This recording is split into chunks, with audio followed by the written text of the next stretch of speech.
सत्संगत जी, प्रेम और सत्कार से कहना जी, धन निरंकार जी। सत्संगत जी, दास विनती कर रहा है, मुझसे कोई त्रुटि हो जाए तो क्षमा कीजिएगा सत्संगत जी।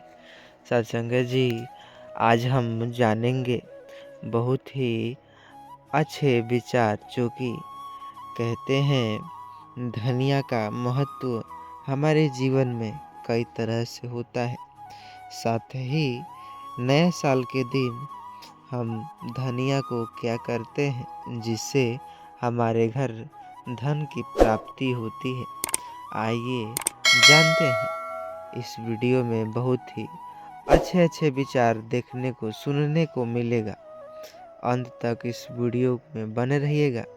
आइए एक कहानी के माध्यम से समझते हैं क्या प्रस्तावना है।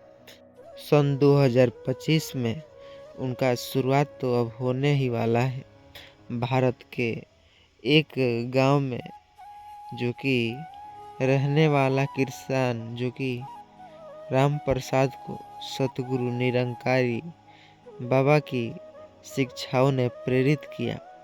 उनका जीवन जो कि मानना था कि छोटी चीज हमेशा उन्हीं का महत्व होता है और सही उपयोग से वह चमत्कार कर सकती है। इस बार कहानी का मुख्य पात्र धनिया के दाने हैं, जो आम मसाला होते हैं। उनके आम मसाला होते हुए भी राम प्रसाद की किस्मत को कैसे बदल देते हैं, आइए जानते हैं। कहानी को अंत तक बने रहिएगा, क्योंकि आज हम जानेंगे धनिया से कैसे किस्मत बदल सकती है। राम प्रसाद जो कि एक किसान था। राम प्रसाद एक गरीब किसान था, जिसने उसके पास थोड़ी सी ज़मीन थी। वह हर साल धनिया उगाता, लेकिन फिर फसल बेचकर जो पैसा मिलता वह परिवार में खर्चे के लिए काफ़ी नहीं होता। राम प्रसाद अक्सर सोचता, आखिर मेरी किस्मत कब बदलेगी। उसे अपने बच्चों की पढ़ाई और घर की मरम्मत के लिए पैसे की ज़रूरत थी। 31 दिसंबर 2024 को गांव में निरंकारी महाराज जो कि आए। उन्होंने सत्संग में कहा, जो चीज़ें हमें साधारण लगती हैं वही बड़ी सफलताओं का आधार बन सकती है। बस हमें उनका सही उपयोग करना चाहिए। उन्होंने कहा, नया साल की शुरुआत का प्रतीक है मेहनत और ईमानदारी से की गई जो कि कोशिश हमेशा फलदायी होती है। राम प्रसाद ने इस बात को गहराई से समझा और संकल्प लिया कि वह अपने धनिया के दाने से कुछ ऐसा करेगा जिससे उसकी किस्मत बदल सकती है।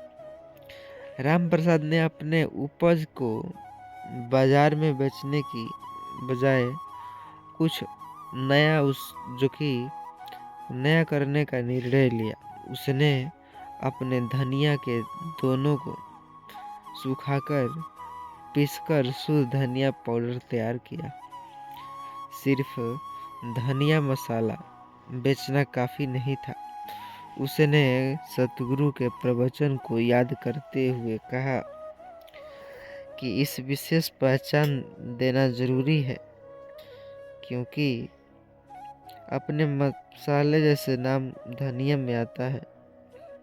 धनिया सतगुरु, आइए जानते हैं।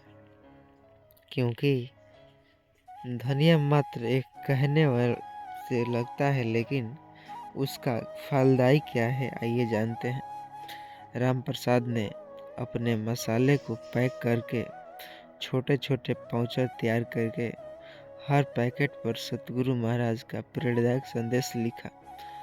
आपकी मेहनत और ईश्वर का आशीर्वाद मिलकर चमत्कार कर सकते हैं। ऐसे में ही इसके अलावा उसने हर पैकेट के साथ एक मुफ्त पंक्ति भी शामिल की। और जो लोगों को प्रेरित करती थी।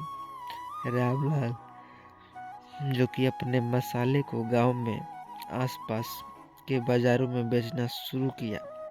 पहले लोग उसके मसाले को सिर्फ एक सामान्य उत्पाद मानते थे, लेकिन कुछ ही दिनों में उसकी गुणवत्ता और खुशबू से सबका ध्यान खींच लिया। गांव के मंदिर के पुजारी राम प्रसाद ने कहा, तुम्हारा मसाला इतना शुद्ध है और सुगंधित है कि इसे भगवान भी भोग में उपयोग कर सकते हैं। एक दिन शहर में आए एक बड़े व्यापारी ने राम प्रसाद के मसाले को चखा। वह इसकी गुणवत्ता को इतनी प्रभावित हुआ उससे कि उसने राम प्रसाद को बड़े पैमाने पर उत्पादन का प्रस्ताव दिया। मैं तुम्हारे मसाले को राष्ट्रीय स्तर पर लॉन्च करना चाहता हूँ। तुम इससे कई ज़्यादा धन कमा सकते हो, मुझसे सहयोग ले सकते हो। राम प्रसाद ने सतगुरु निरंकारी जी की अपनी सफलताओं की कहानी सुनाई। महाराज, जो कि उन्होंने कहा, तुम मेहनत, विश्वास और अपनी बुद्धि से जो काम किया वह तुम्हें इस सफलता तक ले गया है। यह तुम्हारी भक्ति और समर्पण का फल है। सतगुरु ने उसे यह भी कहा कि वह अपनी कमाई का एक हिस्सा गरीबों और समाजों की भलाई के लिए उपयोग करेगा। राम प्रसाद ने अपने गांव में एक बड़ा सा गोदाम बनवाया, जिससे अन्य किसानों को भी अपने उत्पाद सुरक्षित रखने की जगह मिल सके। गरीब बच्चों के लिए शिक्षा का स्कूल खोला। महिलाओं को आत्मनिर्भर बनाने के लिए धनिया पाउडर पैकिंग का कार्य भी उसमें दिया। यह धनिया के दाने जो सिर्फ एक साधारण मसाले हो सकते हैं। सोचिए, राम प्रसाद की मेहनत, सतगुरु के आशीर्वाद और सही दृष्टिकोण से उन्हीं के कारण किस्मत बदल गई। यह कहानी यह सिखाती है कि हर छोटी चीज़ें में बड़ी संभावना छिपी होती है। यदि हम मेहनत और ईमानदारी से अपने काम को करें तो सफलता अवश्य मिलेगी। अक्सर हम कहते हैं ना, सत्संगत जी, प्रेम और सत्कार से कहना जी, धन निरंकार जी। सत्संगत जी, दास विनती कर रहा है, वीडियो को ज़्यादा से ज़्यादा लोगों तक शेयर ज़रूर करिएगा व्हाट्सएप के ज़रिए। चैनल पर नए होंगे, चैनल को सब्सक्राइब करना ना भूलिएगा। साथ ही एक ऐसी कहानी जो आपको झकझोर कर रख देगी, क्योंकि सफला एकादशी 26 दिसंबर या फिर 27 दिसंबर को मनाया जाएगा। यह भी जानेंगे, उस दिन का सबसे महत्वपूर्ण कार्य भी जानेंगे। चलिए एक कहानी के माध्यम से समझते हैं सत्संगत जी। सत्संगत जी, प्रेम और सत्कार से कहना जी, धन निरंकार जी। सत्संगत जी, दास विनती कर रहा है। दास को कुछ भी नहीं आता है, लेकिन दास को 2 शब्द बोलना आप ही के चलते आता है। सत्संगत जी, सत्संगत जी, दास विनती कर रहा है। मुझसे कुछ गलती हो जाए तो क्षमा कीजिएगा सत्संगत जी। अक्सर सत्संगत जी, आपने थंबनेल को देखा कि मात्र वह एक चीज़ जो कि गाय को खिला देना है। आइए जानते हैं। साथ ही पंचांग के अनुसार दिसंबर 2024 में सफला एकादशी 26 दिसंबर को मनाई जाएगी। एकादशी तिथि 25 दिसंबर की रात 10:30 से प्रारंभ होकर 26 दिसंबर की रात 12:45 तक रहेगी। इसलिए व्रत और पूजा 26 दिसंबर को ही की जाएगी। आइए अब जानते हैं वह कौन से चीज़ जो कि एक कथा के माध्यम से समझेंगे, जिस कथा को सुनने के बाद आपके हृदय की रोंगटे खड़े न हो जाए तो कहिएगा। क्योंकि आज के इस वीडियो में बहुत ही अच्छे अच्छे विचार और आपको ज्ञान भी मिलने वाला है। तो अंत तक बने रहिएगा। चैनल पर नए होंगे चैनल को सब्सक्राइब करना ना भूलिएगा। आइए कहानी की तरफ चलते हैं, जो कि भारत के हृदय में स्थित एक छोटा सा गांव धर्मपुर अपनी प्राथमिक परंपराओं और भक्ति के लिए प्रसिद्ध था। यहाँ के निवासी भगवान विष्णु के अनन्य भक्त थे। विशेष रूप से एकादशी व्रत का पालन बड़े उत्साह से करते थे। गांव में सतगुरु निरंकारी महाराज का कुछ विशेष सम्मान था, जो अपने आध्यात्मिक ज्ञान और चमत्कारियों के लिए जाने जाते थे। गांव में एक निर्धन किंतु धर्मपरायण व्यक्ति हरिदास रहता था। वह अपनी पत्नी लक्ष्मी और पुत्री सीता के साथ एक छोटी सी कुटिया में निवास करते थे।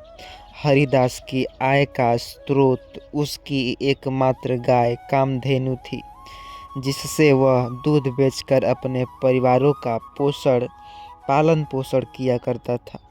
वह भगवान विष्णु का अनन्य भक्त था और प्रत्येक एकादशी का व्रत विधि पूर्वक पूर्ण करता था। एक वर्ष दिसंबर माह में सफला एकादशी का पावन अवसर निकट आ रहा था। गांव में सतगुरु निरंकारी विचार, जो कि महाराज का आगमन होता है, वह अपने विचार देने के लिए आते हैं, जिन्होंने प्रवचन में सफला एकादशी के महत्व पर प्रकाश डाला है। उन्होंने बताया कि इस दिन व्रत रखने और गांव की सेवा करने से भगवान विष्णु की विशेष कृपा होती है, जिससे जीवन में समृद्धि और सफलता मिलती है। हरिदास ने सतगुरु के वचनों को ध्यान से सुना और संकल्प लिया कि वह इस सफला एकादशी पर विशेष पूजा अर्चना करेगा। लेकिन उसकी आर्थिक स्थिति अत्यंत दयनीय थी। उनकी जो कि पत्नी लक्ष्मी बीमार थी और सीता पुत्री के विवाह योग्य होने के बावजूद धन के अभाव में उसका विवाह नहीं हो पा रहा था। हरिदास चिंतित था कि वह कैसे पूजा के लिए आवश्यक सामग्री जुटाएगा। हरिदास ने अपनी चिंता सतगुरु निरंकारी महाराज के समक्ष प्रकट की। सतगुरु जी ने मुस्कुराए और बोले भक्त भगवान भाव के भूख होते हैं, वस्त्र और आभूषण के नहीं। तुम सच्ची समृद्धि जो कि समर्पण से ही अर्पित करोगे, वह भगवान को स्वीकार्य होगा। अपनी गाय कामधेनु की सेवा करो और उसे अपने परिवार का सदस्य मानो। सतगुरु जी के प्रवचन से प्रेरित होकर हरिदास ने सफला एकादशी के दिन प्रातः स्नान कर स्वच्छ वस्त्र धारण किए। उसने अपने घर को साफ सुथरा किया, भगवान विष्णु की मूर्ति के समक्ष दीपक प्रज्वलित किया। उसने कामधेनु को स्नान कराया, ताजे घास और जल प्रदान किया। हरिदास ने अपने हाथों से गाय के लिए विशेष भोजन तैयार किया, जिसमें गुड़, चावल और चने शामिल थे। रात्रि में हरिदास ने अपने परिवार के साथ मिलकर भजन कीर्तन गाया और भगवान विष्णु की महिमा का गुणगान किया। उन्होंने पूरी रात जागरण किया, जिससे उनकी भक्ति और भी ज़्यादा प्रगढ़ हो गई। कामधेनु भी उसके साथ शांति पूर्वक बैठी रही, मानो वह किसी भक्ति में लीन हो। रात्रि के समय अंतिम प्रहर में हरिदास को एक दिव्य स्वप्न आया।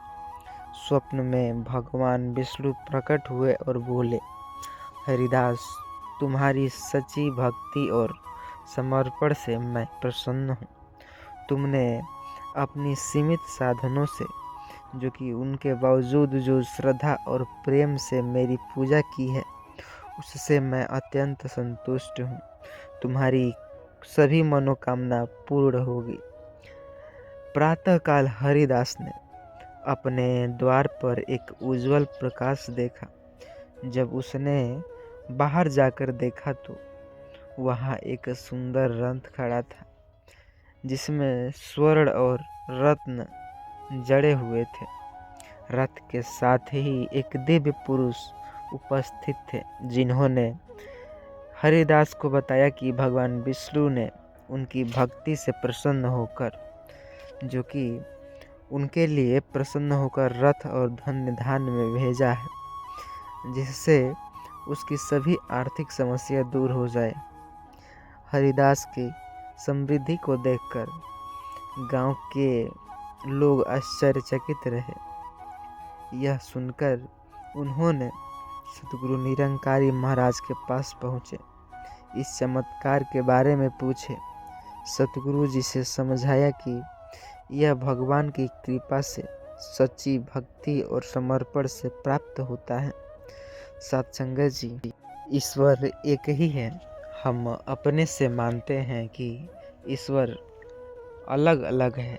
सभी ईश्वर को मानते हैं, किसी के अल्लाह, किसी के जो कि आज देखे विष्णु, किसी के निरंकारी विचार में सत्संग सतगुरु, वैसे ही सभी के अपने अपने।